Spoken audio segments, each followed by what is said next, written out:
Cronus, the Titan King. Cronus, the Titan son of Gaia, Mother Earth, and Uranus, Father Heaven, lived deep in the earth, where his father had locked him and his brothers and sisters.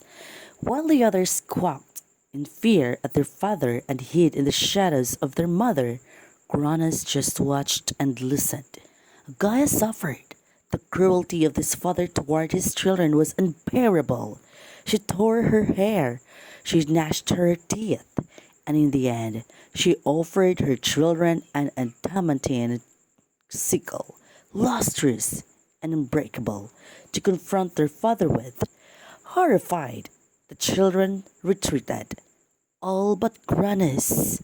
Where his courage came from, he didn't know, but he never hesitated. He waited until nightfall, when his father was asleep.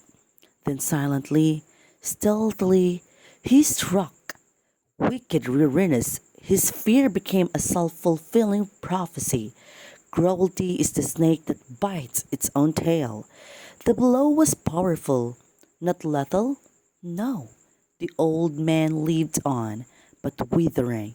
He became a shadow of himself, his strength and memory, an immortal god humiliated for all time. The blood of Uranus splattered across Gaia. Gaia spun and spun. Yes, she had wanted freedom for her children. Yes and yes.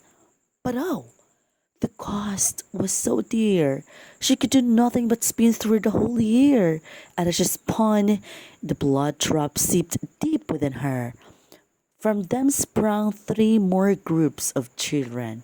The furious Aries immediately took the air and flew above Gaia, screaming for vengeance. They were their father's daughters. They wept blood as their serpent hair napped at the winds. The giants lumbered forward, heavily armed, with breastplates and spears at the ready. They looked around, dazed by their sudden existence, knowing nothing about who was at fault, mother or father. Who could know? But one thing was for sure. They had to find a way to wage battle. The numerous nymphs didn't hesitate. They were more mothers' daughters. They ran over the boundless earth, hiding streams and woodland glades and cool grottos. They laughed and played, confident already that they would bring the light to a world that so clearly pined for them. Parts of Uranus splattered across the seas, and thus sprang up the very last child that he would ever father, riding on the sea foam, Aphrodite, who even as a child caused those who viewed her to fall to their knees in wonderment at her beauty.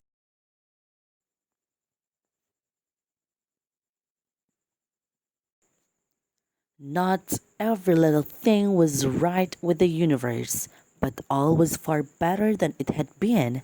So Cronus and his brothers and sisters, they were free.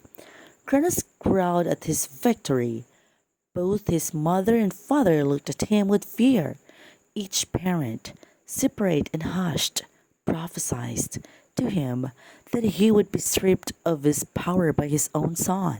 The prophecy ate at him, for no one knew better than Cronus the destruction that a child could wreak. He grew sleepless, wild-eyed. Cronus, who had felt no fear as a child, now felt nothing but fear.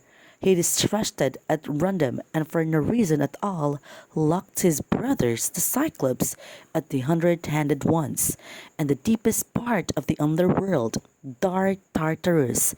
He could tolerate the company only of his fellow Titans. Then his Titan sister Rhea got his eye.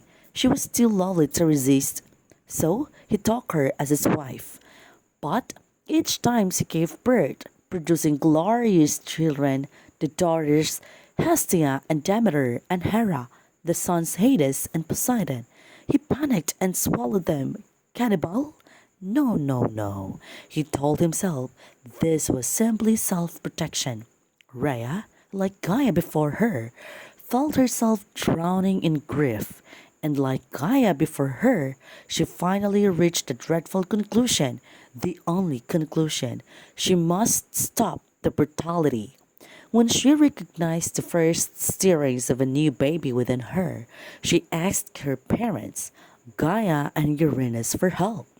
They shepherded her off to the island of Crete, where she gave birth in secrecy to her son, Zeus.